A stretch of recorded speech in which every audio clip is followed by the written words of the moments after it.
there, Janet Fritz here for Galaxy Girl Creations. Welcome to my channel. Welcome to Christy's Beautiful Life 30 Days of Sketches. Today we are playing with this sketch that has all kinds of circles on it. Today is day 30 and we are pretty much, this is our last sketch, so it's kind of exciting but bittersweet because it's been a lot of fun.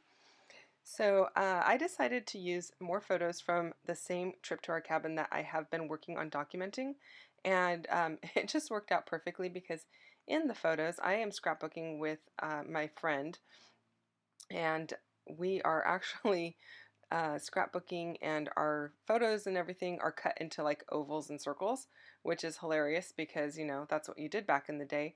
So it was perfect to use on this scrapbook page that I'm actually going to put a whole bunch of circles on.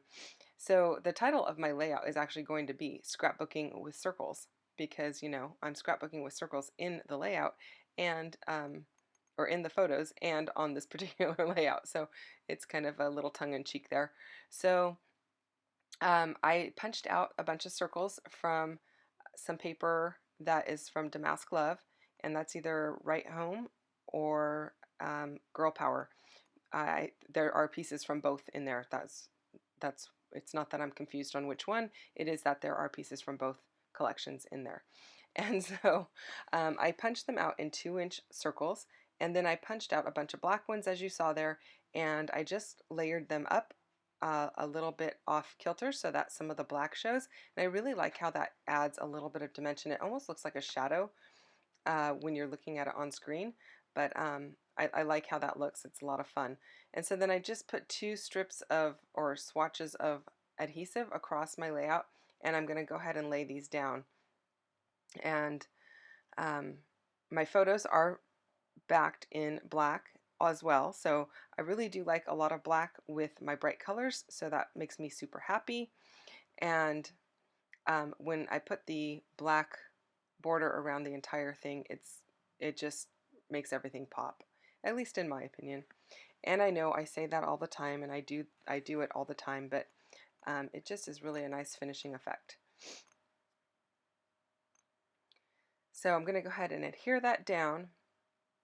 And in the sketch, it has some banners up at the top left-hand corner, and then on the left-hand side of the photos. So I'm going to cut some strips of paper to create some banners, and I'm just using the same papers that I cut the circles out of, and I'm not really measuring the strips. I'm just cutting them into you know, somewhere between a 1/2 inch to 1.5 inches, so I'm not really measuring, and I'm just freehand cutting these. You could use like a square punch and stick them in there on the corner, or fold them in half and do it that way, but they're narrow enough that it doesn't really matter to me anyway if they're perfect.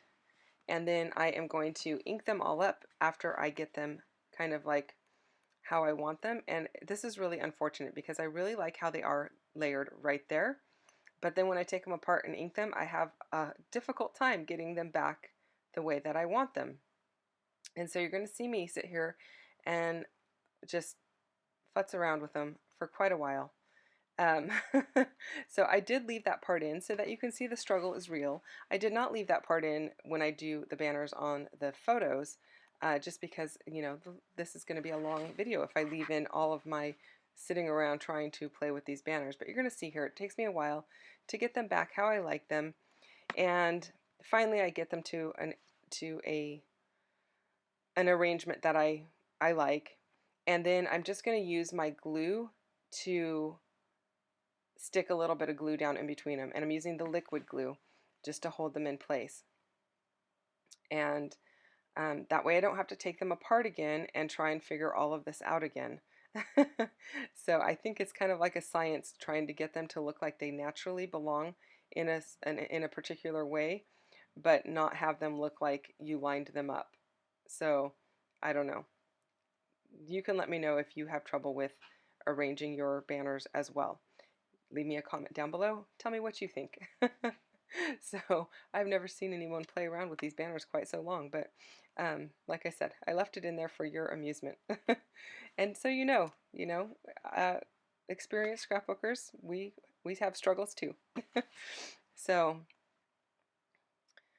finally I get it in there. I'm just using that other piece kind of like to to signify a line across there. That's why I stuck it across um, horizontally.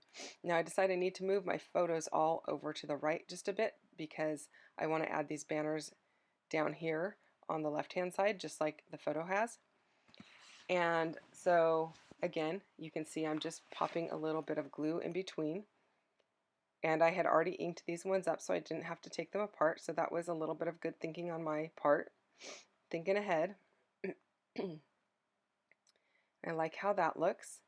And then I'm going to work on my title, and then I have these dies from Pink Fresh Studio. They are called Adore, and I love these dies. I don't use them enough. I haven't had them. I've only had them since Christmas, so I've used them a couple of times since Christmas, but that's not nearly enough because they are super cool. What I love about them is it not only cuts out the letter, but it cuts out the outline of the letter. And you're going to see that coming up here pretty quick. I didn't make you watch all of my cutting out because running things through a die cut machine is pretty self-explanatory. And once you see it, you don't really need to see it 10 times, hopefully.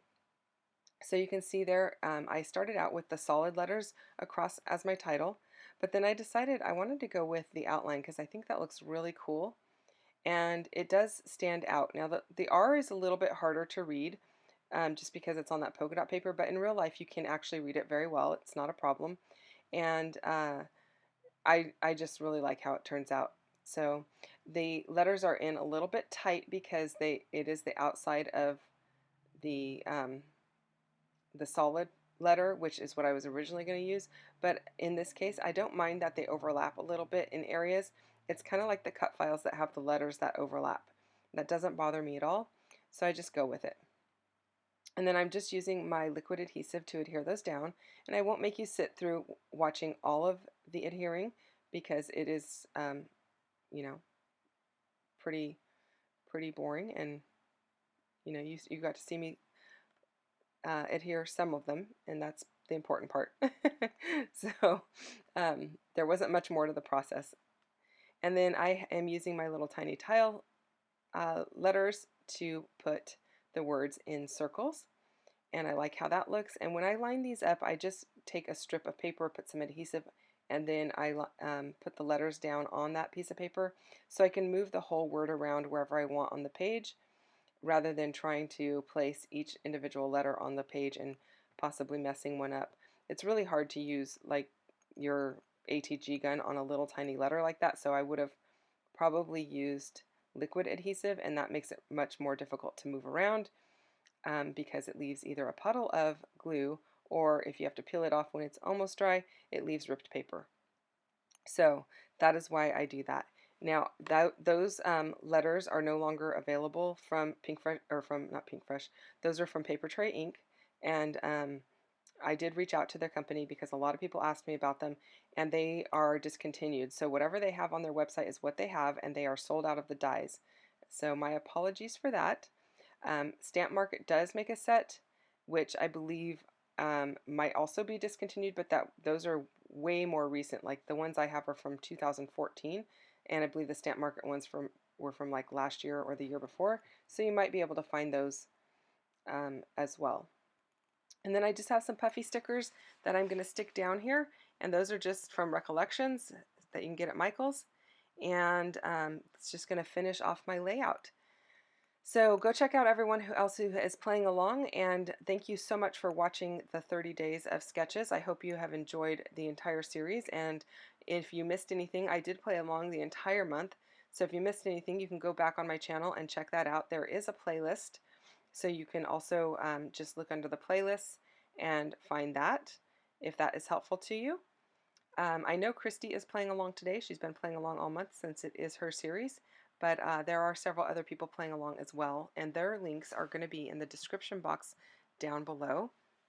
And Christy also has a Facebook page that you can go visit with all of the sketches for each one of her 30 days series. So she has 6 of them before this one, so that's a whole lot of sketches and a lot of inspiration, and you can actually go ahead and put your take on it. You can upload it to Facebook there. Thanks so much for watching. I will see you guys next time.